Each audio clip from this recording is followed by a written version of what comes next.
another podcast video, another Bears podcast video, wrapping up the end of the season for you guys, the Week 18 matchup against the Green Bay Packers. What a great matchup, man. Dude. Oh my, Bears fans. Dude. Oh my. God is real, man. That was a work of art by Chicago there. It obviously, if you guys have, been with us and, listening to all of our podcasts and stuff like that, we've been, talking about every week in the Bears. And I probably about 2 months ago, I kind of talked about, I'll be at that Bears-Packers game, bought tickets to it, never been up to Lambeau before. Obviously, Bears have not won at Lambeau Field in 9 years. I did not expect a good matchup for the Bears, but what a great game, Dan. What a great game, dude. Dude, oh my God. And obviously I was not there, so I was part of the group that wasn't there. I was on a work trip, but yeah, that's right. I was watching every minute of the game, knowing that I was rooting there for Tyler as someone being not at the game. Incredible turnout. And I'm going to let you handle that, right? Because when the Bears played the Panthers, I took over. When the Bears played the Patriots, you took over.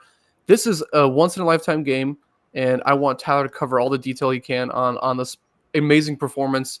If you didn't watch the game, don't worry about it. Tyler will tell you the good parts and stuff. But, wow, Tyler, what an amazing end to the season, right? That's the way you want to finish. I'll be honest. That's the way that we needed. We needed a win like that, bro. We needed it. We needed it. It was words can't even fucking describe this, man. It was amazing. Just overall this atmosphere. So kind of diving into it, obviously, let me pop up this lower third right here, kind of talking about recapping the Bears versus Packers game. First time ever at Lambeau. I'm there with three of my buddies. Obviously, the three buddies too. Good friends of you as well. We went up to Green Bay on Friday, or I'm sorry, not on Saturday in the afternoon. Decided to we were in Appleton for a day, went to, got some food and stuff like that. Next day, we woke up plenty early. Woke up at 8:30, wanted to get down there early, got to the stadium, which was walking up the neighborhood around Lambeau is awesome. They have little restaurants. They have bars surrounding Lambeau Field. It is a cool neighborhood and everything like that. I just love the way that Lambeau is set up for it really. Being a Packers fan, I could see why they love their team because it's just the way the stadium is and everything was awesome. It was really great. So, yeah, just at the start of the game, walking in, we got there about 2 hours early. Nobody at the stadium. I wish I could pull up pictures to show you guys, with the podcast. I have them in my phone, but couldn't figure out how to do this before that. But the stadium, 78,000 people are there, man. It was a packed stadium. That's Week 18 for a team that already made the playoffs. A team that made the playoffs, a team that obviously did not make the playoffs whatsoever, and it was absolutely awesome.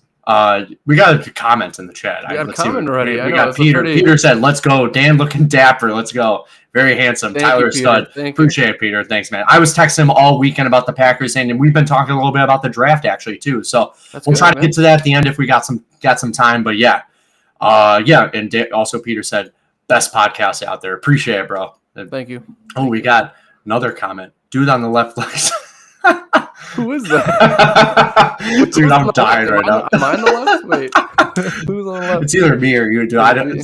Sometimes they'll get a recap, but it's one of us, bro. It's one of us. That's all I know. But yeah, so dude, Bears versus Packers. Obviously, last time I met you with you guys, we're not going to dive into detail that much with this, but it was it was after the December 16th matchup against the Vikings. Bears lost 30-12.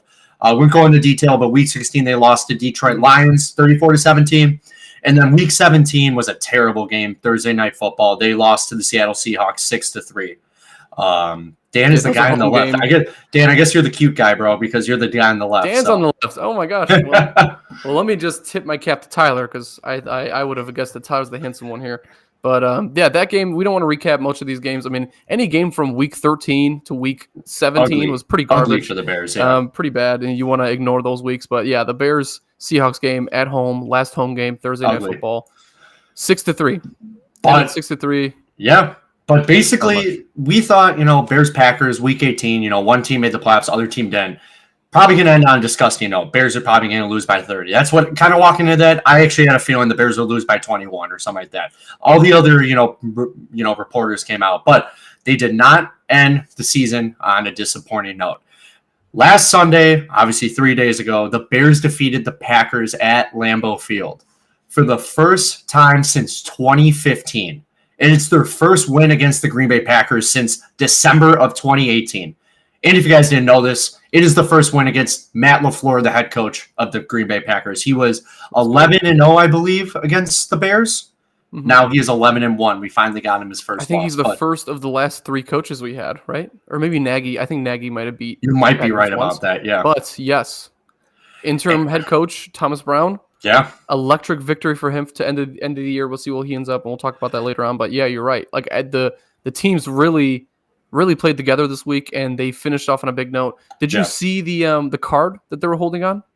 The finisher card? No, I didn't. So the Bears had this thing for the last game of the season that whoever made a big play, got to hold onto a card that said the finisher card, meaning like to finish the season. Really? Strong. No, I didn't see this. Okay. And every time someone made a big game, it was just like a business card. They handed it to the next person and stuff like that. So that was the big idea of this game, is to finish the season. Finish strong, man. Yeah. Week 18, go. Week 18, yeah. Yeah.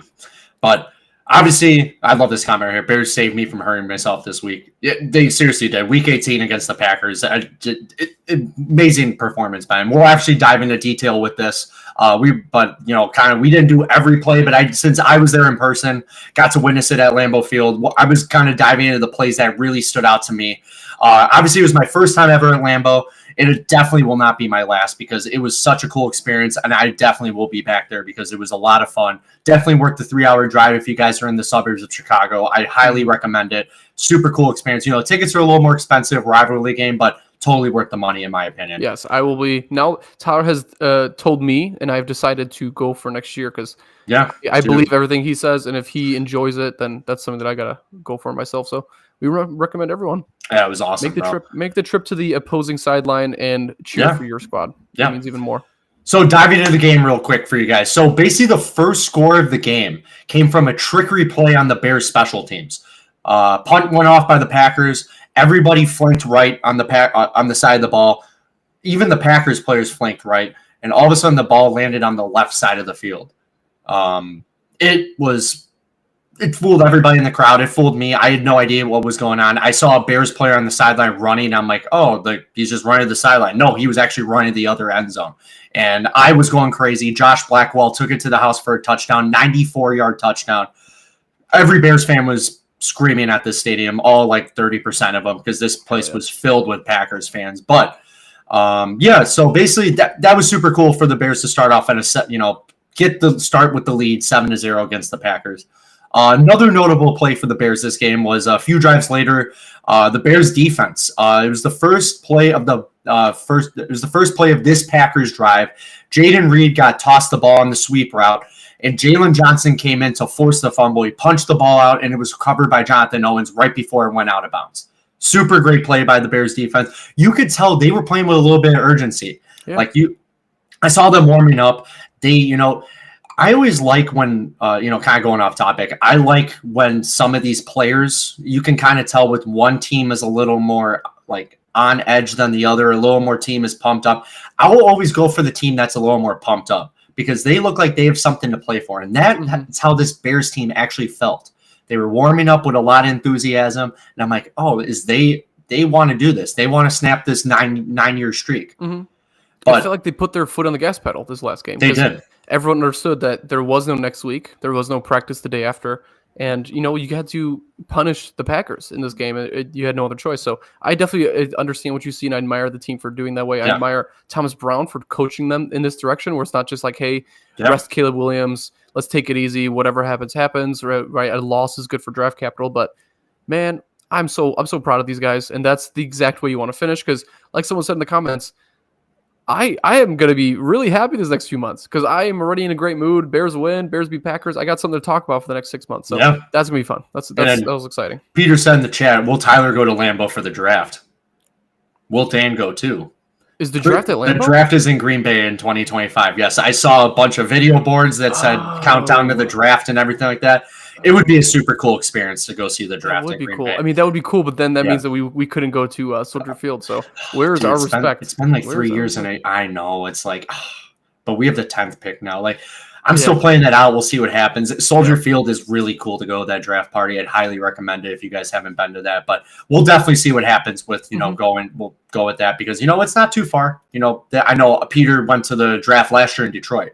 So he went with Cammy's brother they went to Detroit for the draft, and they said it was a lot of fun. But kind of diving back into this game, so after that fumble, the next drive for the Bears, they capped it off with a touchdown. So great, it's always great when the defense can, force something, and then the offense can respond back and get, a touchdown or something. So they ended up scoring. It was a DeAndre Swift touchdown. 14-3, Bears are up. The next drive, the Packers ended up scoring a touchdown. But during this drive, it was a weird play. I don't know what happened. Some got twisted up. Jordan Love ended up hurting his elbow on a throw. And he was pulled out of the game for evaluation to see if he can continue. And then also on this play, disappointing news for Packers fans. I saw Jalen Johnson signaling to the sideline, somebody's down. Christian Watson was down on the field, non-contact injury. It was reported the next day that he did tear his ACL. He will be out for the remainder of the season. Tough blow for Christian Watson, man. He just can't stay healthy. The knee has been a bad thing for him. I know they drafted him. He was like the most highly regarded wide receiver in that draft class. Mm-hmm. It was between him or I can't think of the other guy off the top of my head, but Christian Watson was also like the Jerry Jeudy draft, I think. But was it Jerry? Okay, but you're right. It sucks because he's been playing real well all season, and they are very deep on that team. So yeah. Obviously, they're not going to miss his presence all that much, but from a point of view of a person who dedicated their craft to the game, it's very unfortunate to see. It's something you hate seeing Week 18.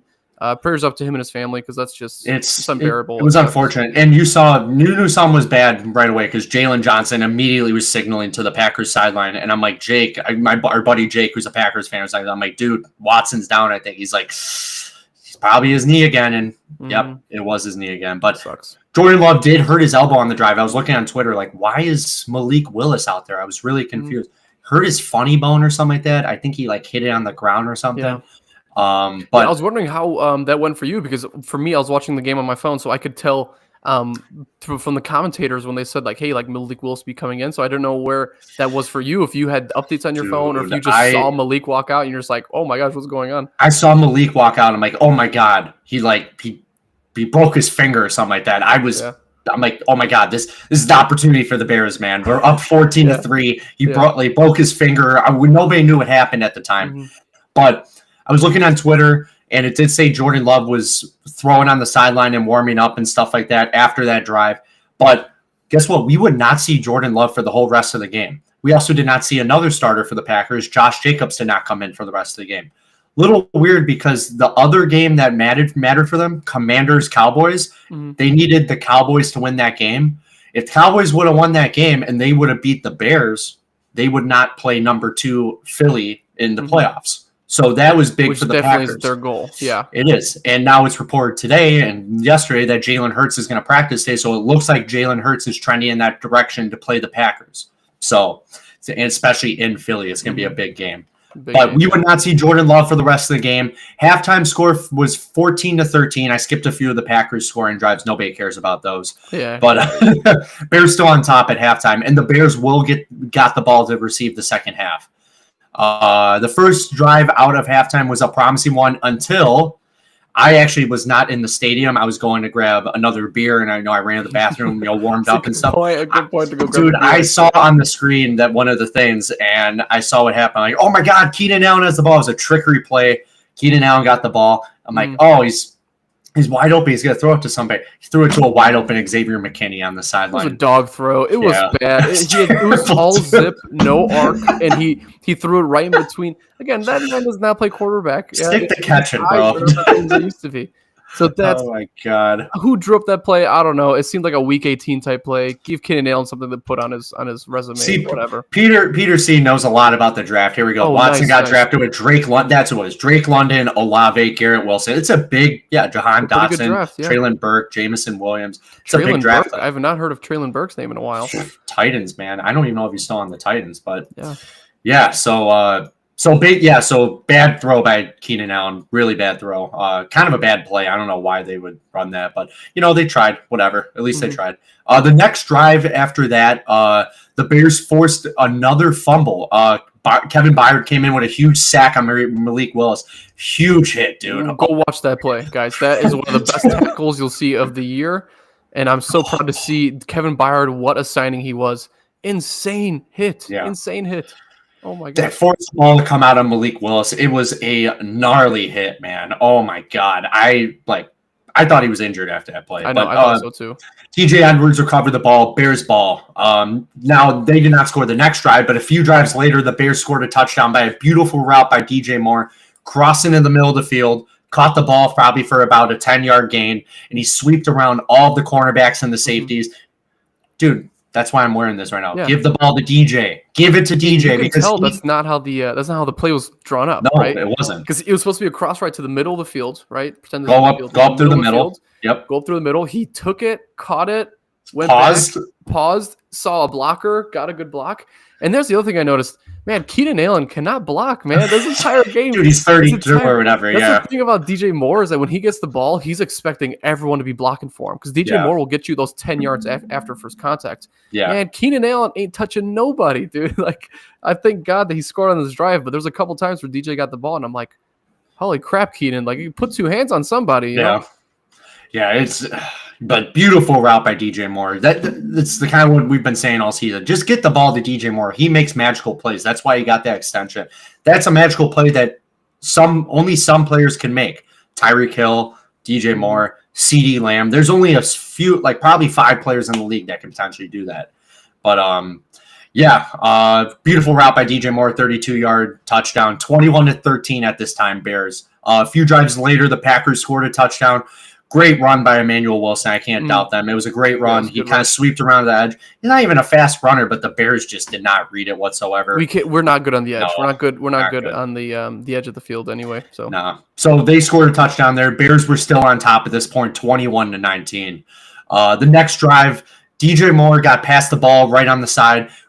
Gnarly hit, forced fumble, bad fumble by DJ Moore, which caused the Packers to get the ball back with a minute 55. And at this point of the game, man, I'm sitting at Lambeau Field like, dude, are you freaking kidding me? Not again. We can't do this again. Like, we're not going to do this last second loss.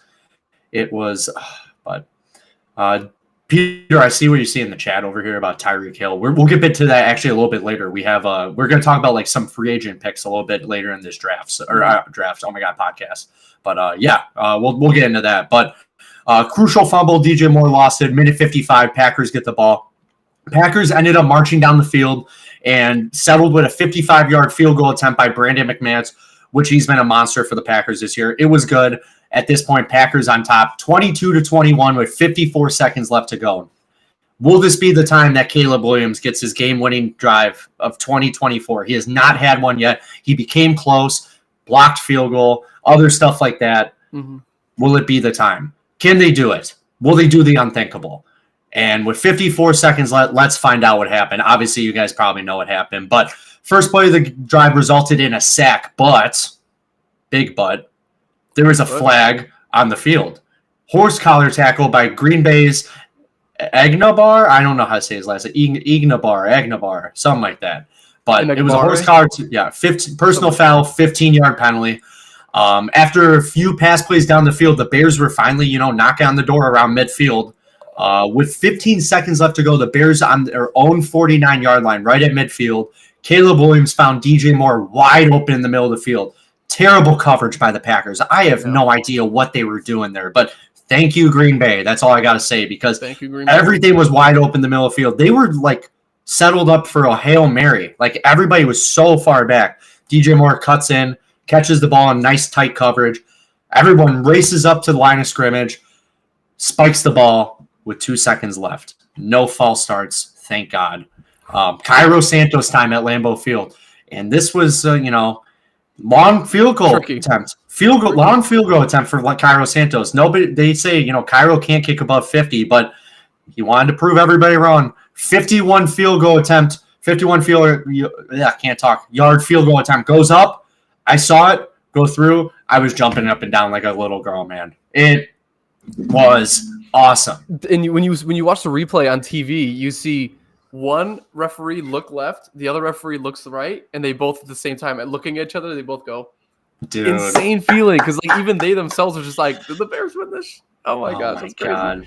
Oh wow. So that, Tyler, spectacular finish. The Bears did it, Can't say dude. anything better. Oh my God, the Bears did it. They defeated the Green Bay Packers 24-22. Cairo Santos gets his revenge. Last time it got blocked at Soldier Field. This time, Lambeau Field, 51-yard field goal was good by Cairo Santos. First win at Lambeau since 2015, and the first win against the Green Bay Packers since December of 2018. I was on cloud nine, man. It was awesome. What a way to start the year. Dude, words can't describe it. Top 3 games I've ever been to in my life for any Chicago sports. But it was obviously amazing. Let's get into the stats real quick of what happened with this game, because obviously I kind of touched on this a lot. Sorry, it was just so much fun. It was amazing. We need to hear about it. But Caleb Williams this game, 21 for 29, 148 yards. He had 1 touchdown, 3 rushes for 10 yards, a sack, and a fumble. So that was his. 1 sack is good. 1 sack I'm fine with. That's why I forgot to say only 1 sack, dude. Only 1 sack.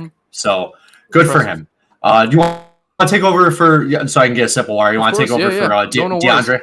Yeah, so DeAndre, we made him the ball hawk this game, right? He had 20 rushes for only 65 yards. I think that's pretty normal when it comes to a division game. Those division games are very much like pound and pound and pound for small amounts of yardage. Exactly. So he did have a long rush for 14 yards, and then he did have that touchdown, which definitely helped seal a good amount of the victory and keep us ahead most of the game. Yeah. So it's nice to have him in those short yardage situations. He did pretty well in this last 2 weeks, but we both understand how his connections to short yardage with the offensive coordinators wasn't too great this season. So I'd like to see how that works out for next year. But DJ Moore, he was 9 for 10 on 10 targets for 86 yards. His longest catch was 32 yards, which resulted in his only touchdown of the day. He had 1 rush for 5 yards. He also had that crucial fumble. So 2 of the main position players for the Bears did have their fumbles. Keenan Allen, not too productive, a little similar to what we saw in the beginning of the year. Yeah. 3 catches on 3 targets for 25 yards. 3 for 3, though. He got every catch for every target, so that's good. And then Rome Odunze, the player who had a pretty big game last time the Packers played, he only went 2 for 2, 2 targets and 18 yards. Cole Kmet, 2 for 2 for 3 single yards. And that's okay. Again, like that's why we put those numbers closer to the end, because we want to talk about the better players first. Cole Kmet, we'll see how this erupts for him next season, because you already know that any coach that looks at him, they say good blocker, good catcher. He's gonna have to get more targets and get more play in that game. So, but then when it comes to the defense played their hearts out, right? And so Thomas Brown said that in his exit interview, that he's just like, man, the defense did their job every day. I didn't have to talk to them. Like the defense just knew what their job was already. They are surrounded by leaders already on that team. So Kevin Byard, 14 total tackles. I remember we're talking about games where the leader would be like TJ Edwards with 6 tackles. You know what I mean? So it's impressive. Dude, the last 5 games, man, it's like the leading had 6 or 7 tackles. Yeah. So this was a great game for Kevin Byard. He read everything well. He was all over the field. That huge sack that resulted in the fumble to TJ Edwards. It was awesome. Kevin Byard did really well. Tremaine Edmonds did well too. 9 total tackles, 4 solo tackles. And Tyreek, man, he finally he got his little revenge game. He was all over the field. In my opinion, he was like my star player.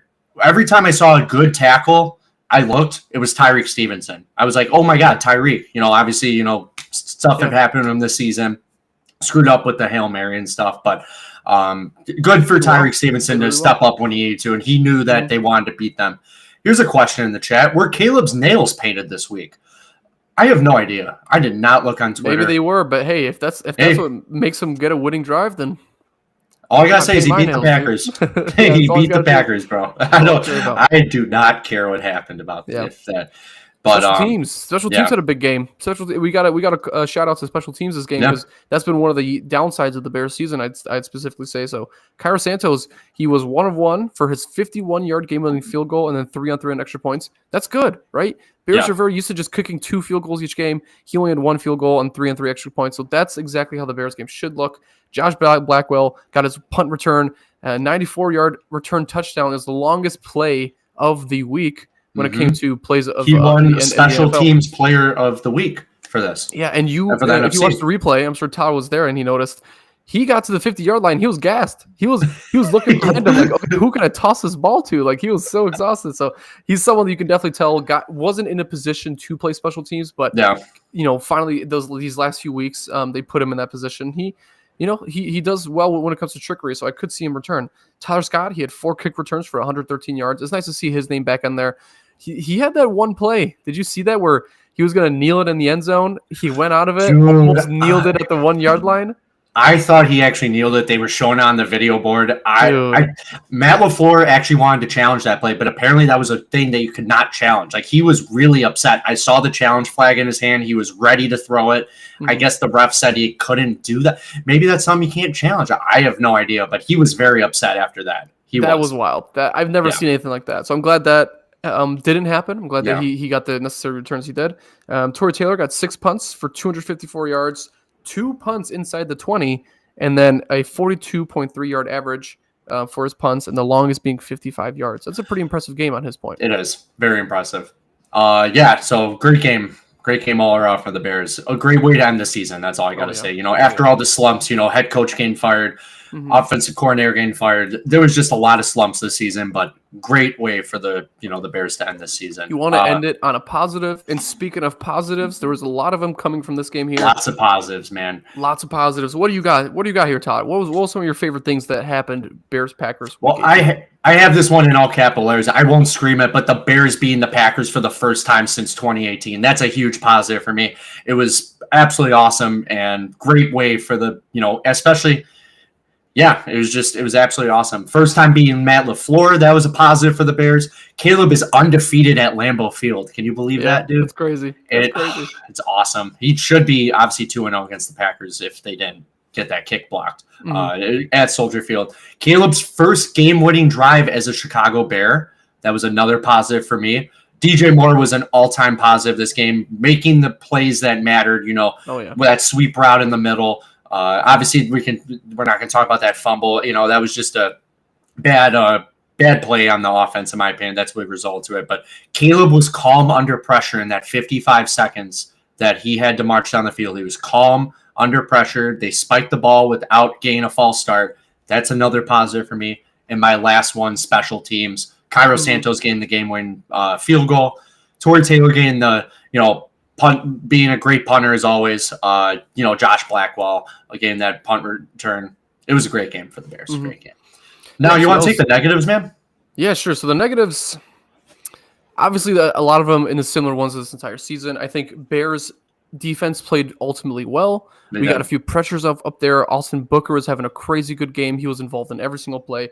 But the secondary was still giving up a lot of those big plays. And, hey, that happens when you're playing the Packers. The Packers' specialty is getting a couple 40-yard throws so they can get a field goal advantage. We did let up some big plays, one of 41 yards, 31 yards, and 20 yards. I look back to the San Francisco game where the first 4 throws that Brock Purdy made were all over 30 yards. Yeah. It's something like that where we've been dealing with that and struggling, and that's what gets us behind really quickly. So we are lucky that we did take advantage of the fumbles and the turnovers from the other side to keep us in the lead. Cole Kmet, we talked about that barely being involved. I think that's just another idea of coaching and Caleb maybe not having the same chemistry that he has with Cole as he does with other players. But hey, we saw that in the beginning of the year. Yeah. They think they had pretty good chemistry. So, and then Peter did say this in the chat. Obviously, I wanted to bring that up as soon as we were talking about the negative of Cole Kmet. Top 10 tight end in the NFL. Super underutilized in this offense. And I agree, man. We'll get into, after we're going to, talk about this Bears Packers, we're going to get into the end of season stats with all these players. I'll tell you where they kind of ranked compared to past ones and stuff like that. And obviously Cole Kmet, this is a big concern. Do I blame him? We'll talk about that later. I don't blame him, but we'll discuss that with the end of season stats. But yeah, Cole Kmet barely being involved again. I wanted to pop that up as soon as, kind of brought that up. Yeah, because he could definitely be a top 10. Top 10 tight end, most definitely. Yeah. And then I'd also say the play calling was still a bit iffy this game. Again, it's first-time head coach, someone who was playing calls, and someone the offensive coordinator is a first-time offensive coordinator. So a lot of the screenplays that we did, just ended up in negative yards each time. Like per usual. The first down plays that we usually ran, because again, I'd rather our first down plays give us 4 yards than negative 4 yards, because second and 14 is worse than second and 6. So that was a pretty bad. And then again, the Keenan Allen play was part of that. I think that's something they played on in practice, and maybe they looked at it and they said, hey, Keenan has experience. Keenan has thrown touchdowns in his career, but I think just in that part, the play evolved a little bit too slowly to the point where Mhm. they let the secondary actually figure out who was open and who wasn't. So that was a bad play. I'm happy at least that Caleb didn't get the interception, and that's Keenan, because Keenan's Yeah. record isn't about interceptions, right? Caleb's record is about interceptions. So we're keeping his slate clean. But those are the only Yeah. negatives. I don't want to talk about negatives, though, because, again, this game was only positive. We only got good things out of this game. We saw what we wanted to from Caleb, from coaching, did. from everybody. So that, for us, is only positives.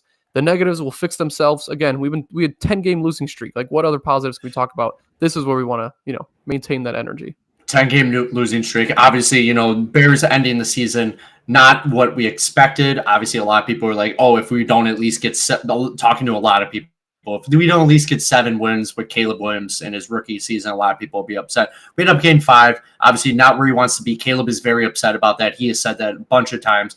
Obviously, not all on him whatsoever. Head coach changing, offensive coordinator changing, lots of pieces changing with the whole entire coaching staff and stuff like that. Yeah. End of the season 5-12. Caleb is going to look to bounce back in 2025, and he ended the season very strong with a great win against the Green Bay Packers at Lambeau Field. Oh yeah. So yeah, now steering away from the Green Bay Packers Bears game, which I really don't want to do, but we're going to steer away from that and go into the end of season stats with a bunch of key players. So this is very important because we want to see, did somebody break a record, which, some like that, we kind of want to talk about that, or let's kind of compare like past season stats to what, what they did this season. Let's obviously start with the big man we got in the offseason, Caleb Williams. Caleb Williams, 2024 stats. Dan, you want to start us off with that, man? Of course. So we both had some predictions here, but we're just going to talk over what his actual stats are and then go over what we predicted. Wink, wink. We sucked at it. We sucked at predictions. And also, you could just say that we're Bears fans, so we always unpredict whatever we can. Caleb Williams, 351 completions for 562 attempts, 3,541 passing yards. That is just a few hundred away from the record, so that is incredible for his rookie season. 489 rushing yards. With those two yardage totals combined, that's 4,030 yards. That would make Williams the most total. He has the most total yards in Bears history in a single season. It's pretty cool, man. Obviously, nobody kind of looks at total yards when it comes to quarterbacks, but that is pretty cool. I love that. That's a great stat by Caleb. I really do. And it's really impressive because I know Jay Cutler is the second one on that list. Jay Cutler also had 4,000 yards in the most in a season in his career. So incredible stat by Caleb. Just reminding everyone that this is the future. This is exactly the person we invested into, and he is going to be the future. So I'm really excited about that. That's by far my favorite stat to go into for next season. Yeah. He had a 62.5% completion percentage, which was the lowest for rookie QBs, but he did throw the most attempts out of all rookie QBs. So right. He's active in the pocket. He's definitely active when it comes to his throwing capabilities. Look at Jaden Daniels was out for a few weeks with an injury. Yeah. Drake May did not start until the middle of the season, so obviously he had less games to do that. Bo Nix is the only one that has been playing since week 1, pretty much. Exactly. But yeah. Caleb with he had the 87.7 passer rating, which is pretty high for majority of rookie first-round picks. Rookie QB first-round picks, 20 throwing touchdowns, 6 interceptions, 68 sacks, which again led the league. We're used to that. We talked about it. We don't have to talk over it again. 10 fumbles, 5 of them being lost. That's again just a rookie stat that we can kind of work on. He could do a little bit better with his ball security, but I'm very, very happy with the way his season ended out. And here's how it looked like compared to what we said here. So my stats were 310 completions. I was 41 completions off. 2,900 passing yards. I was about 600 yards off on that. 17 touchdowns, 8 interceptions. He threw 3 more touchdowns and 2 less interceptions. And I had them finishing 6-11, which was 1 game off. But Tyler, what did you get here? Because Tyler was pretty close to me as well. We were right around the same thing when we talked about this. So I said 270 completions. I was 81 completions off. 2,700 yards. I was 841 yards off. He ended up doing more than what he ended up, obviously I predicted, which is great. 16 touchdowns, I was 4 touchdowns off with that. 10 interceptions. I was 4 touchdowns out with that as well. And then, I said 6-11 ended up being, 5-10. So Peter did say in the chat right here, this is a good thing. So we're going to talk about Caleb being the most sacked quarterback by a wide margin. He was. He really was. And unfortunately, A lot of it did come down to the offensive line. Some of it did come down to, the beginning of the season with Caleb Williams. He still felt like he was in college. He wanted to do his scramble out, get a throw, not take the sack. But a lot of these edge rushers and a lot of these D linemen are a little bit faster than these average college players. Not saying average players, but, college players. Caleb recognizes that. I think this whole I really hope so, that this whole entire Bears coaching staff and, management recognizes that.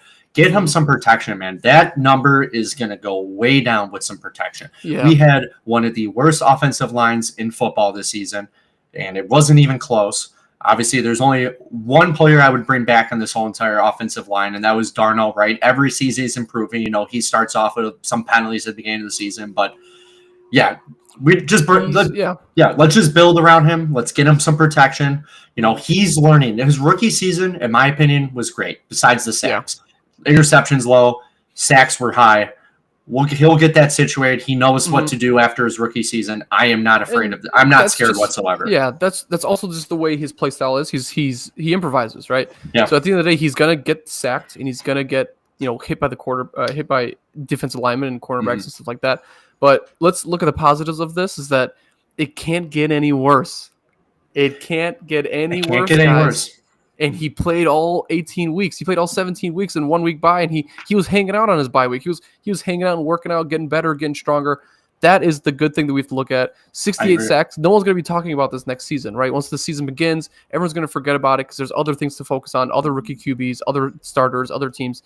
So the sack thing does suck, but yes, after watching Ryan Poles in his interview process and what his the press conference he had and what offensive line questions were asked to him, he already knew that had to be addressed. That was a big concern. That's going to have to be the draft pick. We'll get into that in a second, but I'm just nervous, man. I'm just nervous because he did say that was a big concern after the 2023 season. He did not address it whatsoever, but I think he realizes if he doesn't address this, and he will get fired. That's what's going to happen. It's different now. He got sacked 68 times. He looked a little. I watched that whole press conference yesterday. I didn't even text you about this. I watched that whole entire press conference, and he looked a little frightened up there. He knew that his job is seriously on the line. Head coach has to be right. Yeah. Offensive coordinator has to be right, and it's gonna come down to building around Caleb. Yeah. He looks locked in, and I the thing I appreciate most about him is that he does have a pretty good team around him of other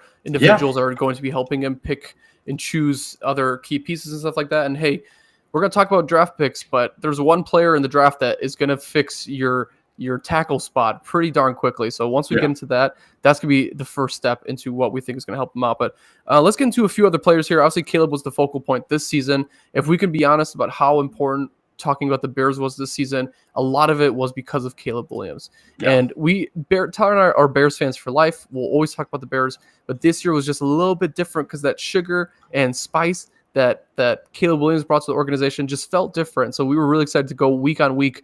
There's other teams that we can talk about, but Caleb on a 10-game losing streak was still our pride and joy. That's our soul and where we felt for that. So that was a really important part, but there's other players on this team we could talk about that had some pretty good seasons. So, and if you guys didn't know this already, it was all over Twitter. If you guys are on Bears Twitter or whatever, the NFL did put out a 33-minute 2024 Caleb Williams highlights video. I watched all 33 minutes of it. It was awesome. It was beautiful. He's so good, dude. He looked so good, dude. He looks awesome. 33 minutes. Yeah. Man. Yeah. So if you guys haven't seen that, highly check it out. You can break it up into sections. They go through every game. Some of the games have more highlights than others. He had games that were a little bit weaker where he only had 90 passing yards. He had games where he had over 300 passing yards. But highly recommend that. Let's steer away from Caleb Williams. Let's go right into our main running back. Obviously, we got him in the offseason, paid him some good money for 3 years. DeAndre Swift. So DeAndre Swift had 253 carries this season.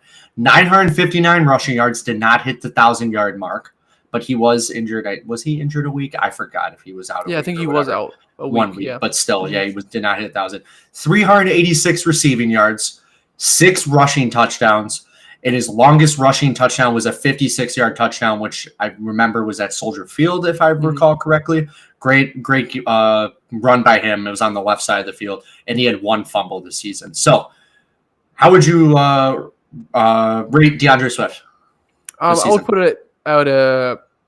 I I'll put it as C-. I think Okay. he played well. I think he is not the running back that the Bears are used to. I don't think he's the running back that's going to get you those 3 yards on a 3rd and 3. He is the running back, though, that's going to get you 10 yards on a 1st and 10. He's a really good pass catcher. And the thing I liked about DeAndre Swift the most is that he was catching passes past 20 yards. He was getting the ball out as a wide receiver. So I think there's going to have to be a game plan there for next season. I think Roschon Johnson is your short yardage back. I think DeAndre Swift is your 3rd down back. I think that's exactly how that should look. I'm going to give DeAndre Swift a C+. I think he did. I'm going to give him a little bit more than that. I just think like the games that he did, kind of take over. He had a few games over 100-yard rushing. Obviously, I was talking to a lot of people. People are like, DeAndre Swift is terrible on this team. He did have those weeks where I thought that the game in Green Bay, if DeAndre Swift did not do that, we would have probably lost that game. He had the ones where he got a few first downs to get us down the field. I think, give him a little bit of time. I do think he needs a pairing partner. I don't know if it's going to be Roschon. I know he's kind of the bully, running back, get a yard if you need to, crush on the offensive line and the defensive line. But get him a pairing running back, and I think this might be cool to see, kind of like what the Lions are doing. Yeah, Bears might need a committee. I think you're right. Running back by committee. That's what I like. Here we go. This is what Peter said. Swift, only a scat back. Not good at forcing tackles. I agree. He's right. He's right. I agree. He's not a head first runner, but he's someone that in the open field will get you extra yardage. Agreed. And you know what? Him on 1st down, it's not so bad. Like he has had a couple bad games, but I look back to similar to what Peter's thinking here. You give him 20 attempts and he'll get you 68 yards. They're not 68 important yards, right? They're not yards that they're changing into 1st downs each time, but they're yards that are necessary. So I look at him as a little bit more of a 3rd down back this next upcoming season. And he said force missed tackles instead of forced tackles. But no, I agree with you, Peter. I think, it was a interesting year for DeAndre Swift. A lot of people were hanging on him a long time for a few of the games this season, but I did not think he did terrible. I also did not think he did great. I'll give him right around a C for that. Now, this is a fun one that obviously got to rock his jersey today, man. DJ Moore. So, Dan, you want to take over DJ Moore? DJ Moore, 17 games played. He did not miss a single game this season. 98 catches on 140 targets, 966 receiving yards, just missed out on the 1,000-yard mark, which is all right. He's still leading a lot of Bears categories in his career now that he's got that deal, most likely in receiving records. So we'll see exactly how that plays out. 6 receiving touchdowns. His longest catch was 44 yards. He did have 1 fumble, week 18, and 75 rushing yards added on top of that. Tyler, what are you giving rating for DJ Moore this season? I'm going to give him a B+, man. DJ Moore, when he is throwing the ball, he takes advantage of his opportunities, and just like that Green Bay Packers game, that he should have been tackled in the middle of the field. What happened? He got a 31-yard touchdown, ran around everybody. He is shifty. When he is utilized, he is a great player for this team. Yeah. I'm glad we signed him an extension. Obviously, a lot of people are like, "Oh, we're paying him, but not paying an offensive line." I still think every team needs a wide receiver one. Every team needs a wide receiver one in order to get far in the playoffs. Obviously, we're not in the playoffs this season, but look at all these teams. You need a wide receiver one to get into the playoffs and make a stretch. DJ Moore, I'm giving him at a B+. He did not get to 1,000 yards. If he got to 1,000 yards, I give him an A-, but B+ range for me. How about you, man? Man, I'm giving DJ Moore an A+. Oh, there you go. All right. I think the way that he played was phenomenal this season, especially with the idea of having a rookie quarterback. A rookie quarterback that has played with a couple good wide receivers up out in college. The chemistry halfway through the season, everyone was really worried about it. Everyone was worried about DJ Moore and how his expressions look and how aggressive he looks and how he's skipping out on plays. I'm giving an A+ because he has proved the doubters wrong. Each week he's coming in there with 10 targets. 10 targets to melt defenses with. And even if he's not performing, they're giving him the opportunities that he needs. And he's had a great highlight reel this season.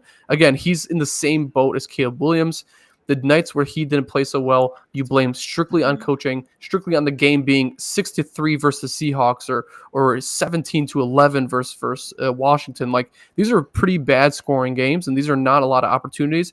He's still getting those 10 targets. He's still getting 8 to 10 catches, and he's almost getting 100 yards each game. So I'm really happy with the way he played. Yes, 1,000 yards would have been really incredible for a season, but I look at his receiving yardage total with the other 2 receivers also on the squad.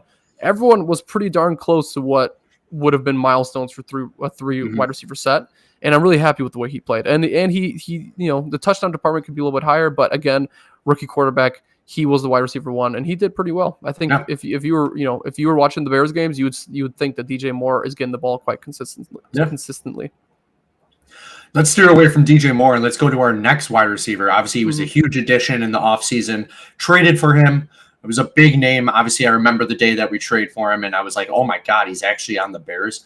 We got Keenan Allen. Keenan Allen 2024 stats. So he missed 2 games this season. He played 15 games played. He did not play 17, only 15. 70 catches on 121 targets. He had 744 receiving yards. This is, I believe, if I forgot to put this in the thing, I think this is his 3rd lowest in his career or something like that. 2nd or 3rd lowest. 7 touchdowns, so not bad in that department. Longest was 45 yards. That was, I think, the longest touchdown of his career, if I recall correctly. And then he had 1 fumble as well. So Keenan Allen, I thought when he was on the field, he played pretty well. Obviously, he's bad at blocking. He's a little bit older, but he was kind of Caleb Williams' safety net. Whenever Caleb didn't know where to go with the ball, he would either throw it to A, DJ Moore, or B, Keenan Allen. And I thought Keenan Allen did well with the opportunities when DJ Moore threw him. He did have a few passes that he could have caught. That was toward the beginning of the season where he did have a few missed catches, maybe new team shakings kind of, but for Keenan Allen, I'm going to give him right around a B minus C plus. I didn't think he did that well. I didn't think he was amazing, but I also thought he took advantage of the opportunities that arose when he came. Obviously he's a little bit older. I put him probably a little bit of a higher B if he played a few more games. If he played 17 games, put him right around C plus, B minus if I give him a thing. What about you? Yeah, I think I'm going to give him a C plus. I think as the year went on, I was really excited about him, and then that excitement kind of drew out. And especially this last game, seeing that he only had 3 catches for 25 yards, I think he played extremely well in the touchdown department. I think Caleb really looked at him for touchdowns because he's always open. He's really shifty. Yep. But I wasn't happy with the drops he had this season. He had a lot of drops, a lot of passes that would have helped your rookie quarterback gain a few more yards, a few more first downs, and we maybe could have won a couple more games. So I think that on my part is why I'm a little bit out on Keenan Allen, just looking at the other options that are out there, especially for a wide receiver 2, as well as Rome Odunze. We never know, could be the wide receiver 2 entering into next season already. The yardage, the touchdowns, again, he looked really good, but a C plus for me. I don't think it's good enough for any sort of extension on my end, so C plus. Yeah. And next year, the player that we talked about, right? We got Rome Odunze. So Rome Odunze's rookie season ended up actually being really good. Unfortunately, I think he was just number 5 when it came to rookie wide receiver stats, but that could also go a long way with the team that he was playing on, right? He's wide receiver 3. He is not wide receiver 1, but yet he only was like 300 yards shy of what the wide receiver 1s were facing in a lot of those offenses. So Rome Odunze didn't miss a single game, 17 games played, 54 catches on 101 targets. So you could tell that he was the least targeted out of all 3 receivers, 734 yards. Really, really showed up in the yards department. He didn't have a lot of yardage each game, but he did have a couple 100-yard games that really pushed him into that to that higher limit. He had 3 touchdowns. 2 of those touchdowns coming in one game for San Francisco. His longest catch was for 47 yards. Beautiful throw. I remember that game. That was like when me and Todd were just freaking out. I think that was was that Indianapolis Colts, right? When he had cut that 47-yard. It was the Colts. Yeah, you're right. Yeah, touchdown, but he caught a 47-yard patch that was like behind him, and he like. Insane. Texans or Colts, one of those weeks. Yeah, I forgot. Yeah. He did have 2 fumbles. One of them lost. I think both of them were in the same game, right? If I'm not mistaken. If we count him as a fumble, because I forgot if they counted it as his fumble or not. So that I think this is a pretty good stat for a rookie wide receiver that's looking to be wide receiver 2 for next season. Yeah. The other thing is he caught the ball on every 4th down that he was thrown to. So the chemistry between him and Rome Odunze, between Caleb and Rome, is phenomenal because you want to see those 4th down plays exactly. You're going to your go-to guy. So that was really nice to see. But how about one of these players? Sorry, if you're going to rank Rome Odunze, go ahead and give me a rank for him. I'll give him a solid B. I think he did really well. Beginning of the season, this kind of like Keenan Allen, kind of like copy and pasting what I just said with Keenan Allen. He had a lot of crucial drops in the beginning of the season. He did have some crucial drops. One of them would have been for a touchdown. Actually, 2 of them I think would have been for a touchdown. But he did take advantage of the opportunities, especially during that Green Bay game. He was used a few times and got some great plays. I do think I'm going to give him a B, I think, for that. Yeah, I'd probably agree with a B with you there. I mean, he built the chemistry. He did exactly what we wanted to see him do, right? He wasn't wide receiver 1. He didn't have only 300 yards. Like, he had a pretty good wide receiver 3 season. he is someone that we're definitely going to be seeing a lot more of next year. And Yeah. I promise you this, when I look at Mike Evans, I think a lot about Rome Odunze, and I think a lot about what Mike Evans can do with his career. Yeah. 11 straight seasons of 1,000 yards. I think Rome Odunze could produce very similar to that. Yeah. So I'm really excited for the way his future looks. But okay, here's a little bit of a stinker though. Going to the last player that we're going to cover on the offense here. He pulls up Cole Kmet immediately. You said stinker. 17 games played. Cole Kmet did not miss a game this season, which is again a good thing coming from a pass blocking tight end that also catches a lot of good passes. Yeah. He had 47 catches for 55 targets, the least targeted player easily on the starting 55 targets. But look at what you just said. 55 targets, 47 catches. When you throw him the ball, he usually catches it. Yeah. Why did we not utilize him anymore, Yeah. man? Like what Peter said. Why is he super underutilized? It made no sense. Head coach, if we'll talk about head coaching, but if there's certain head coaches that I know that potentially be with the Bears, they will utilize him very well. They will. Indeed, they will. They see him there. They see him present. Again, he's going to be starting for you every game. There's not a better tight end that we could transfer for him. So he only had 474 receiving yards. That's the lowest total since his rookie season in 2020 when he only had 243 yards.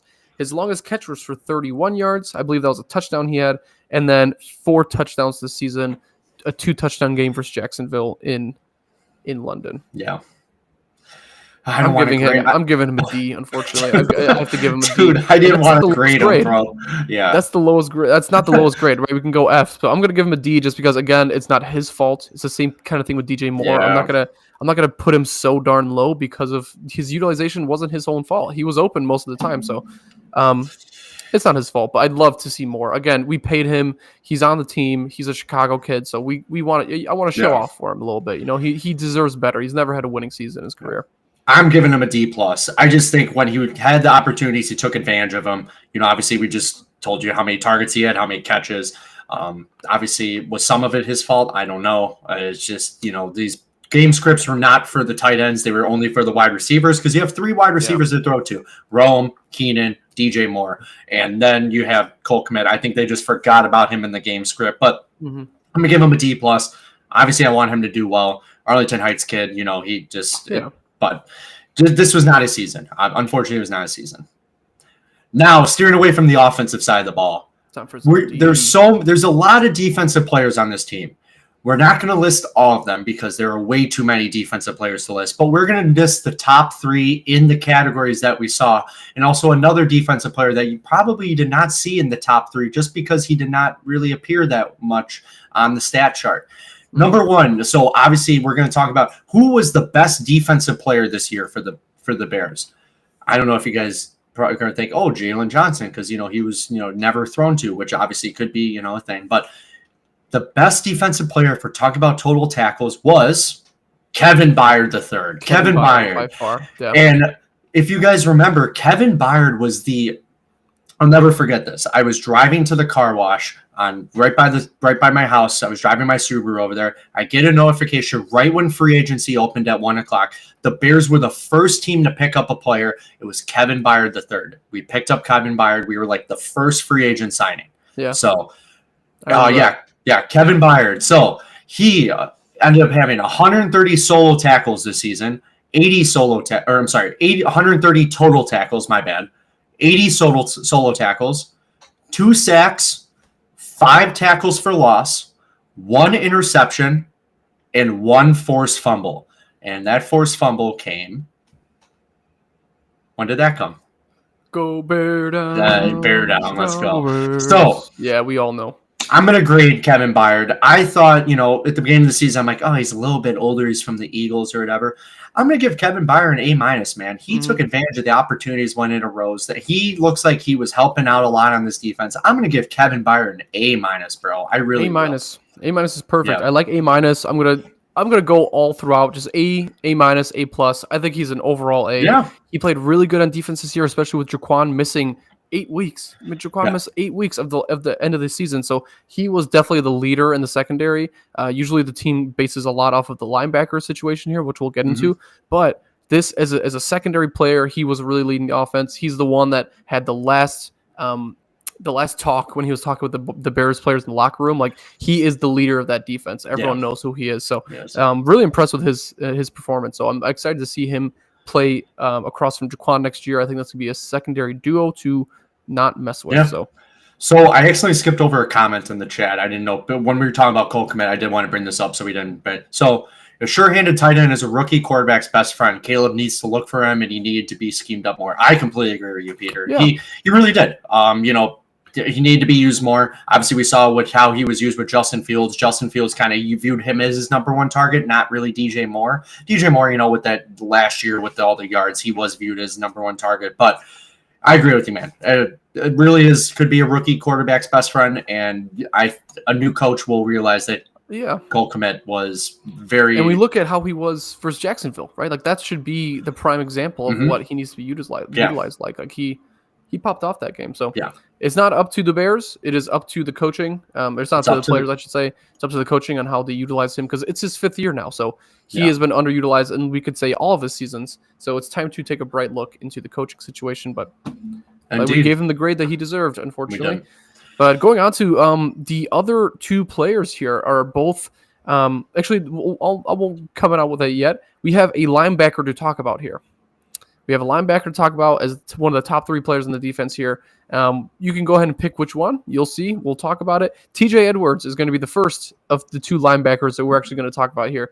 TJ Edwards was phenomenal this year. He's another one of those players that you can constantly remain on him as a captain to the defense. He is the first one at each tackle. If you're looking at a player that's tackling the first player each time, it's going to be most likely TJ Edwards. 129 total tackles, 70 solo tackles, 4 sacks, 12 tackles for loss, which is an incredible statistic for the linebacker position in Chicago. You will demand so much respect if you do get those tackles for loss. He had 1 incredible interception and then 1 forced fumble. Great season by TJ Edwards. Very thankful he's in a Bears uniform because I would hate to be playing against him. I remember talking to some of my coworkers over at Cubs who were Eagles fans. As soon as we signed TJ Edwards, they were very upset because they knew what TJ Edwards brought to the Eagles and what he's bringing to the Bears. I'm going to give him an A-. I'm going to give him the same grade that I gave Kevin Byard. He did great this season. He had, he had a lot of great tackles, and I'm going to give him an A-. A-, I'm right there with you. I think he had a phenomenal year. He's becoming the veteran that we're hoping he is, and he is doing really well with his running mate across from him, which is the next player, Tyler. And who is that? There's only 2 linebackers to usually talk about in the Bears off defense. So this is the guy we signed a few years ago. This will be Tremaine Edmunds, the replacement for Roquan Smith. So Tremaine Edmunds this season, how did he do? He had 110 total tackles, 60 solo tackles, 1 sack, 3 tackles for loss, an interception, and a forced fumble. So he had better stats I believe than he this season than he did last season, if I recall correctly. I forgot to pull that up, but Tremaine Edmunds did well. I'm going to give him right around a B+ range because I'm paid to compare him to the player we gave up because we're almost paying him the same amount of money that we gave up Roquan Smith for, but Roquan Smith's putting up better stats. But I am going to kind of compare that because it's you could compare apples to apples, but I'm going to put him right about B+ because I know what we could have kept. Tremaine Edmunds isn't putting out those same stats that Roquan did, so I'll put him right on B. He's not doing it terrible, but I'm going to compare him to the guy that we lost. So I'm going to give him a B as well. I'm not going to compare him much to Roquan because at the end of the day, the price that Roquan's being paid is the price that Sanborn, Edwards, and Edmunds are all being paid, which is 3 is in my book. It's always going to be better than 1. And Roquan is a top, he's a top 5 linebacker at his position. But at the end of the day, would you rather have the number 1 linebacker or would you have the best linebacker room? And I think going and looking at injuries and how long a season could be, I would rather have the depth of the linebacker position and that always being hefty at each start of the season. So I'm going to give him a B. Yeah.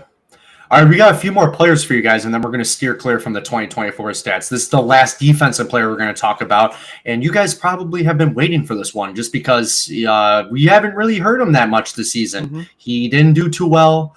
Probably haven't heard his name a lot. Obviously, you might have heard the commentators talking about, where is this guy?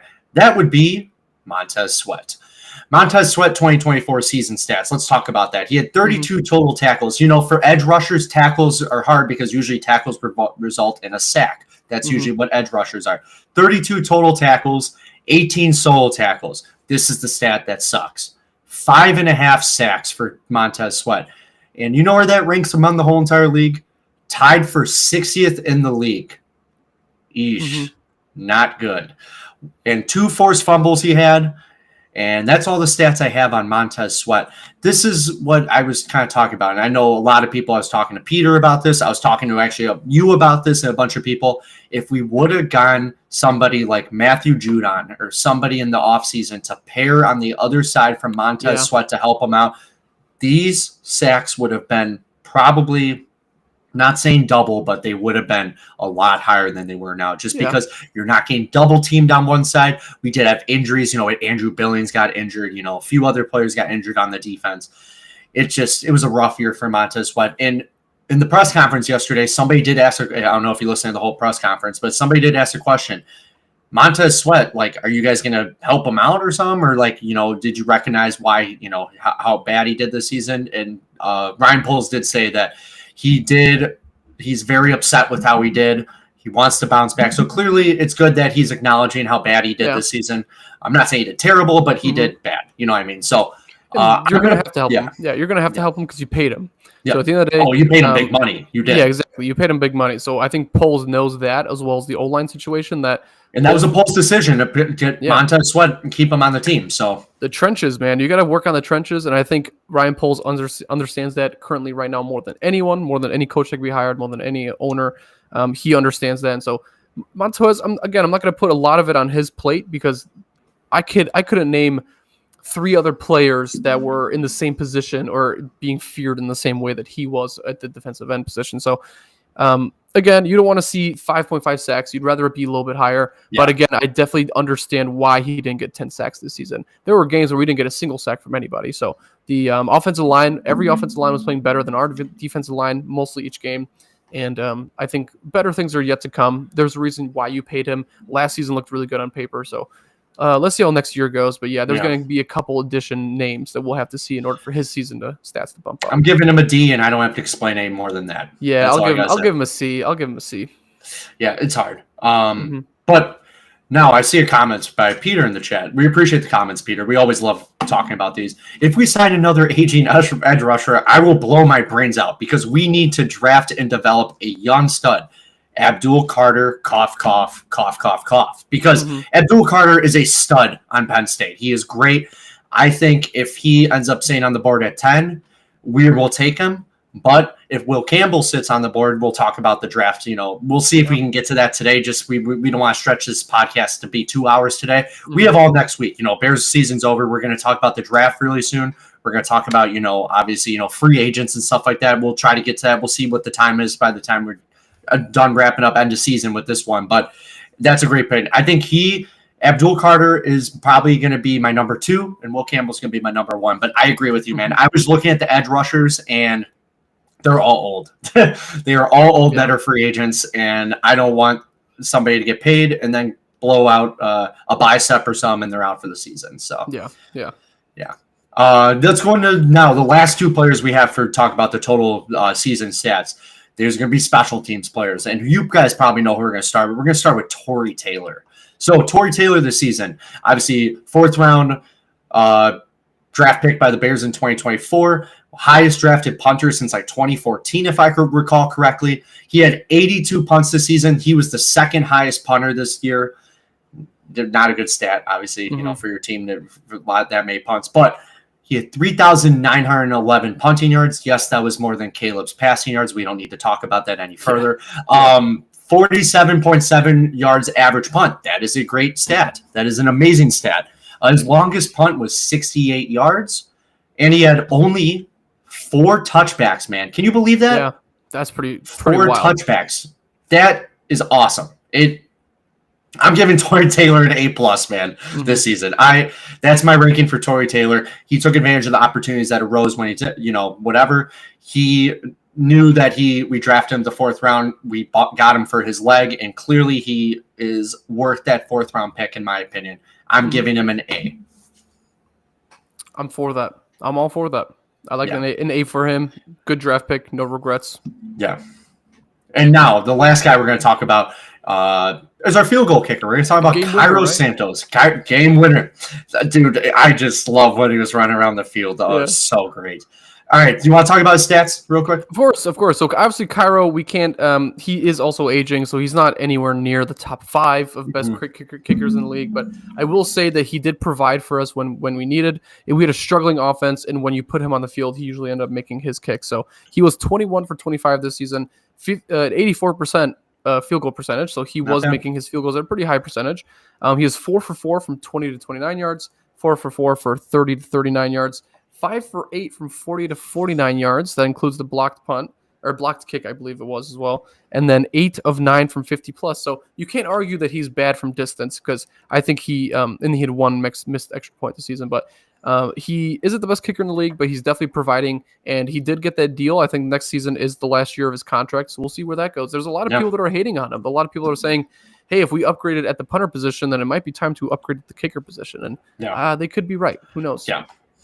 Yeah, I'm going to put Cairo Santos. I'm going to put you at A-, man. Reason why? You beat the Packers, bro. Like, dude, oh my There's God. An A in my book. That's an A in my book. You running off the field. I love the videos of all the Bears players jumping into the stands and all the Packers players are screaming at them. Get down from there. Dude, we just beat you on your own field. I don't care. Yeah. It's cool with me. I'm going to put you at A-, man. Obviously, the black field goal. Is it your fault? Not really. The blocking wasn't really there, but also you do kick low. I'm going to put you at an A-. I think you did pretty well, and you're obviously pretty accurate for what it is. I'm going to do A-. A- works. A-. All right. That is pretty much all we got for the season stats for you guys. Obviously, we can't go into every player. We're going to be here for 5 hours, and we don't want to do that. So to end our podcast, I think, because we're already almost right around an hour, we're going to talk about, obviously, this is the time of the year. It's the end of the regular season where teams that need head coaches, Bears, pretty much, they need a head coach. Now, I think 6 other teams need a head coach. 2 teams need a general manager. Antonio Pierce just got fired yesterday from the Raiders, so 6 teams need a head coach. We are going to do our edition of Bear Down and Bear Frown with coaches that the Bears requested to interview. Now, there's a list of probably 9 names. We don't have to go into 5-minute long conversations about each of these players, but I'm going to pop a name up. You guys can say in the chat if you guys want to or not, Bear Down or Bear Frown, that you guys would want to sign this player. And I'm going to start with the coaches that already are scheduled to interview with the Bears. Obviously, they requested to interview a whole list of people. But we're going to start with the people that are already requested to interview with the Bears. And then we're going to say Bear Down or Bear Frown if we think it'd be a good hire by the Bears. Does that sound good with you, man? Yep, sounds good. Sounds good. All right, first one, because he is the first guy going to be interviewed, I believe, by the Bears. It is Pete Carroll. Pete Carroll, if you guys obviously know Pete Carroll, he won a Super Bowl with the Seahawks with Russell Wilson, kind of transformed, Russell Wilson and who he was with the Seahawks and Legion of Boom. And he is obviously the former head coach of that team. Bear Down or Bear Frown, do you think Pete Carroll should be the next head coach of the Chicago Bears? Bear Frown. Too old. Caleb Williams is like 21 years old, man. I'm not. Pete Carroll's too old. A year away from the NFL, a lot of things can change. So, yeah, Bear Frown. Bear Frown. I'm going Bear Frown as well too, man. Pete Carroll, little too old. Caleb's a younger guy. We kind of saw what that happened with Belichick. Like with these younger quarterbacks, and they didn't kind of mock well with. I forgot the guy's name from Bama. He's the backup for the Jaguars now.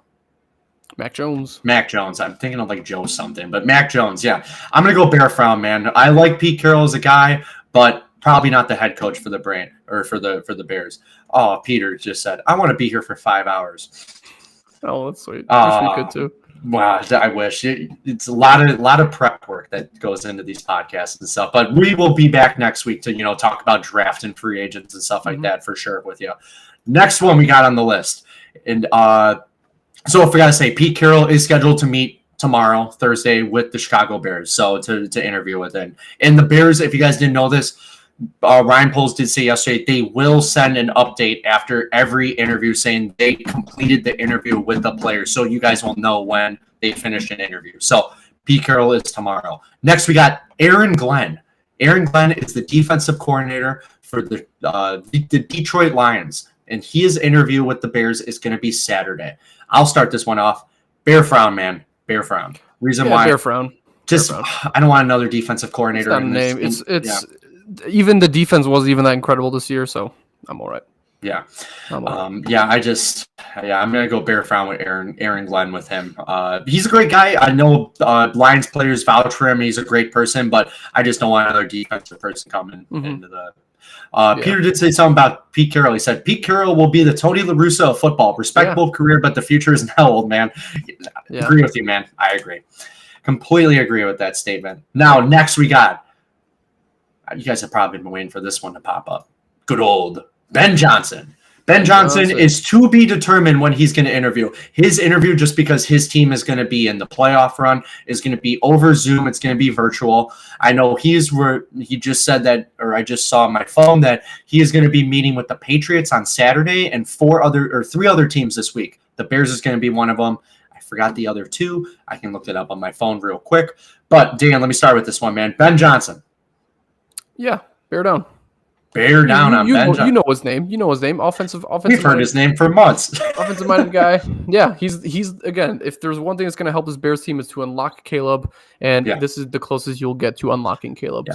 So he's going to meet with three teams. I just saw Bears, Patriots. I'm sorry, there's another one I had. Bears, Patriots, Jaguars, and the Raiders this week. He has 4 interviews this week over Zoom. So clearly he's very highly regarded to be a head coach of a team. Bear down on Ben Johnson, man. I think the Lions players already said if he leaves, this offense is going to change a lot. Obviously, Dan Campbell has a lot to do with this offense. I'm bearing down on Ben Johnson. Bring him to the city. He knows what to do. I saw him smiling at Caleb and stuff. I'm going to bear down with Ben Johnson. I think so. Also, NFC North experience, right? Plays against the team, so that helps. Now, we have a few more that are scheduled interviews for you guys. We have the next one is Mike Kafka. Mike Kafka is the Giants offensive coordinator, and he's scheduled to meet with the Bears tomorrow. Mm-hmm. I don't even have to say this. Bear frown, bro. Bear frown. I'll be honest. I know who he is, but I'm not. This isn't a name that pops off the list compared to other people. So no, dude, the Giants. Come on, man. No, Bear frown all the way. I'm sorry. He's not for the Bears. Clearly, dude. You know what their game plan was? Target Malik Neighbors all the time. That is not going to work with the Bears. And what, you're just going to not use Cole Kmet again for another season? Bear frown. Next guy, who has been on a lot of people's lists as their number one prospect potentially, and for the Bears head coach. I know I was talking to David Haw for 670 to score, and this guy's number one is good old Mike Vrabel, former Tennessee Titans head coach a few years ago. Now he's the Browns coaching and personnel consultant. Dan, what do you think about this, man? I'm going bear down again. I don't think. I'm only saying that because I think there's 3 people on this entire list that I'm going to say bear down to because those are the 3 best options. Bear down. I think he's just got experience, and I don't think he's the best fit for Caleb, but he is the guy that the Bears are looking for. They're looking for a players first kind of person, a coach. So yeah, I'll bear down with Mike Vrabel. Reason why he will be a locker room shift, a culture change. He knows he's an older guy. He knows how to kind of use his words and influence these players. I'm gonna go bear down with Mike Vrabel. Mm-hmm. I think he would be a good option for him. He would be a good fit in Chicago too, I'd say. Those were the coaches that the Bears are scheduled to interview. Now, these are the coaches that we've requested to interview. The Bears have requested to interview, and obviously you already kind of said there's a lot of these we're going to bear frown to, so we don't have to discuss really about it. Mm-hmm. But this is a good one. This is a good one to discuss if we want to. Joe Brady from the Buffalo Bills, offensive coordinator for the Buffalo Bills. And I just saw a comment today that Josh Allen's like, no, don't interview Joe Brady. He doesn't want to go anywhere or something like that because obviously Josh Allen likes Joe Brady. What do you think about Joe Brady? I like Joe Brady. I'm a big fan of it. Definitely do the interview. There's not much I can say about it just because he's obviously leading a very good team. So if he wants to be a coach for the Bears, he's got to work with Caleb, right? Caleb has got to play to the same level as Josh Allen. And I'm fine with it. Have the interview. I don't know if I want to bear down or bear frown on it yet. Have the interview and let's see how that goes. Have the interview, but bear frown with me. Reason why, look at what the Bills have. They have a quarterback like Josh Allen. Josh Allen is obviously going to most likely win the MVP this season. He could do it, in my opinion, he could do it without a coach. He just needs that type of quarterback. I'd like Joe Brady. I just don't think he is head coach ready, if that makes sense. Yeah. I would take the interview, though. I'm going to go Bear frown on that one. Now, we got our interim head coach for the Chicago Bears, Thomas Brown. Unfortunately, man, I'm going to say Bear frown on you. Yeah. But I would love for him to stay with the staff. Let's see if he can get back to his position where he was at before. He did nothing wrong. He beat the Packers, but I don't want him to be our full-time head coach. I'm going to go Bear frown on Thomas. Yeah, I'm going to go Bear frown. I think he did a wonderful job. I hope he gets another position at another franchise somewhere. He showed off his talent. He's got head coach experience now, but unfortunately, when it comes to coaching the Bears, there's a lot more that needs to be done rather than a rookie coach can't do. I don't have the time for that. Caleb needs to be in a win now kind of situation. So let's move on from Thomas Brown. Yeah. He did a wonderful job though. Yeah. I'd keep him as a coach. Why not? But not a main coach. You know what I mean? I think keep him on the staff. Next, we got a few more for you guys. This is Brian Flores. Brian Flores is the Vikings defensive coordinator, obviously former Miami Dolphins head coach. I'm going to go bear down on Brian Flores. Reason why he is former head coach experience, kind of like Mike Vrabel. And also he did really well with the Vikings defense, this year. Obviously, people are like, no more defensive coordinator for a head coach, but he was a former head coach. Let's not remember that. And he could be another culture shift in this locker room. I'm going to go bear down on Brian Flores. I think I'll go bear. I might have to go bear frown on this. Okay. I like the name Brian Flores. I think to me, again, if I have to pick Brian Flores or Ben Johnson, I'm going Ben Johnson all the way. You can have the interview. I don't think Brian Flores matches the intensity of this job. I think Brian Flores is another Matt Eberflus, unfortunately. Yeah. And listen, if he was a great head coach for the Dolphins, then Mike McDaniel wouldn't be the coach there at the moment. Yeah. All right, we got a few more for you guys. These are other names that have popped up. Some of these names are like, huh?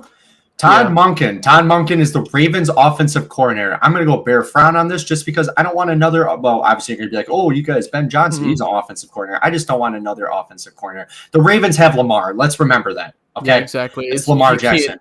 He can't play in the same level. So I'm going to also say bear frown just because they're revolving offensive coordinators every season. They have a new guy, this offensive coordinator. I don't think he's got the momentum to take on coaching this season. I think he goes back to being a coordinator. So unfortunately not. Yeah. Here, this is what Peter said. Joe Burrow, MVP, Rob. Burrow should be MVP. The fact that the Bengals had a historic MVP candidate, triple crown wide receiver, and a sack leader missed the playoffs. Yikes. I agree, man, but look around with whatever all these other quarterbacks. Lamar's putting up the best stats right now. Joe Burrow's putting up obviously great stats. But, looking at the records, Josh Allen is, in my opinion, he's going to be the clear cut. But obviously, I think all three of them deserve the MVP. If you can give them to all three, give them to all three. They've had great seasons this season. But we got a few more for you guys, and we're probably swinging through these pretty quick just because they're smaller names. Drew Pensing, Cardinals offensive coordinator. Bear. Yeah, bad. I'm not a fan. Bro, he wasn't even... Dude, Marvin Harrison Jr. wasn't even utilized this season. Bear frown. I know. I talked to my cousin who's from Arizona. He's a big Cardinals fan. He was telling me, he is just a player that even Arizona wants to get rid of. He is another Shane Waldron. He is not going to be coaching the Bears this season. I can promise you that. Yeah. All right, next one. David Shaw. He's the Broncos senior personnel executive. Bear frown. Dude, you're not even a coach. I'm just going to go bear frown. So this one's kind of interesting to me. I mean, I've seen a little bit of his history. Again, I want to have the interview. I'm going to bear frown just because, again, he's not making my top three. But he is an interesting person to interview here. I think the Broncos have some, cap casualties that they're going to have to figure out, which I don't know if much of is his position in coaching, but working with Sean Payton can definitely teach you something. So I think interview could be done well. He could be, if he's more offensive oriented, then maybe he could be an offensive coordinator. Who knows? Yeah. We got a comment in the chat. Doug said, sorry, I'm late. Hey, Doug. I'm Doug. You always accepted in. Welcome. We're talking about Bears head coach candidates and if they should fit the team or not. Now, we got two more for you guys. Now, I was texting Peter about this, actually. Peter was like, oh, my gosh. Arthur Smith. Making a comeback. Arthur Smith, Steelers offensive coordinator. Bear frown. Sorry, man. Yeah, listen, if he's leaving his second team in 2 years, then he's not gonna make an impact in Chicago. I'll promise you that.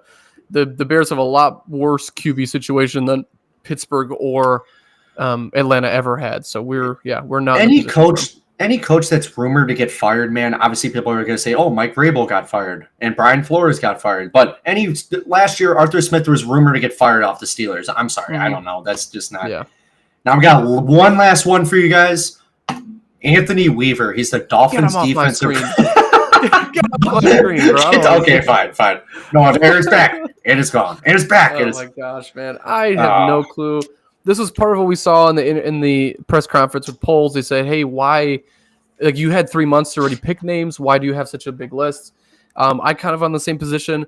Man, he's not getting close. I think they're interviewing him just to give him a chance, just to be nice, I guess. Dolphins defensive coordinator, man. Dolphins defense wasn't that good. Dolphins weren't that good. I wouldn't even want like Mike McDaniel even isn't showing enough for me right now to hire him as the coach. So why would I want one of his coordinators? Like, yeah, I don't know.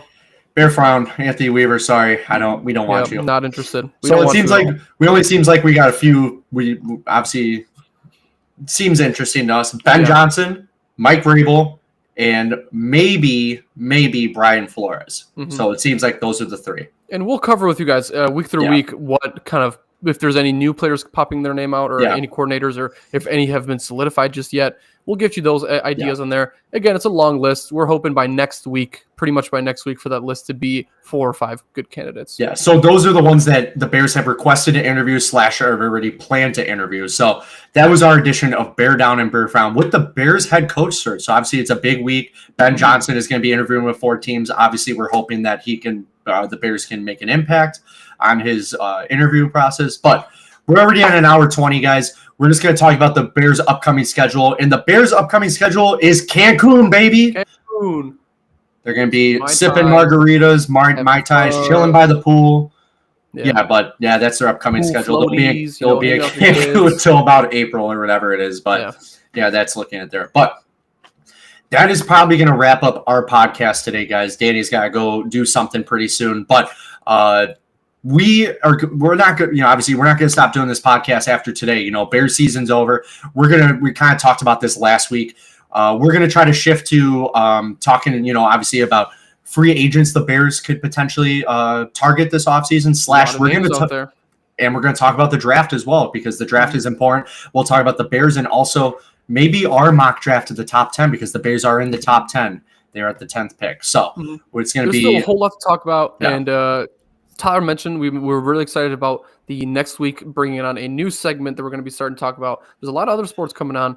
Tyler, would you like to showcase what the name of the new chat is going to be here? Yeah, so obviously the name of the show is obviously we're going to still call it D&T in the 773, but instead of it, we're going to be strictly Bears. We're going to call it the UC chat, because there's only a few other sports going on. United Center chat. We're going to talk a little bit about the Blackhawks, a little bit about the Bulls. Probably not go into too much detail about both. We can quickly summarize the games and stuff like that, just because we like talk about the Bears a little bit more and stuff like that. But we do want to get you guys that information as well about the Bulls and the Hawks. And, we'll obviously bring up more Bears news when we get those as well, because, head coaching search, draft, free agents, there's a whole offseason. And we'll talk about, what's going on with the playoffs too. We can do that with the NFL as well.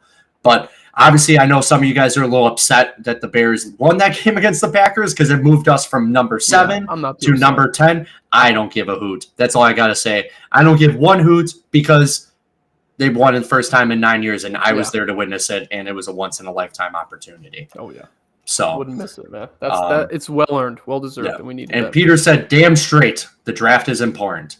You're right, man. And I know you love the draft, Peter, and you will definitely get your intake on a bunch of different things with the draft. But thank you guys so much for tuning into D&T in the 773. It was awesome to recap the Bears Packers with you guys. First time 9 years or since 2018 that the Bears won. It was cool to finally say that the Bears won against the Packers. We'll be bringing you guys draft updates, head coaching. Like we said, we'll start bringing Bulls into Hawks into our podcast as well. So thank you guys for tuning in. We appreciate the comments. We appreciate the subscribers. If you guys want to text us anything and give us your input on how to make the show better, if you guys have that, we can do that. And so thank you guys so much. As always, bear down, enjoy the offseason, enjoy the playoffs, and we'll get to you guys soon. Thanks, guys. Appreciate it.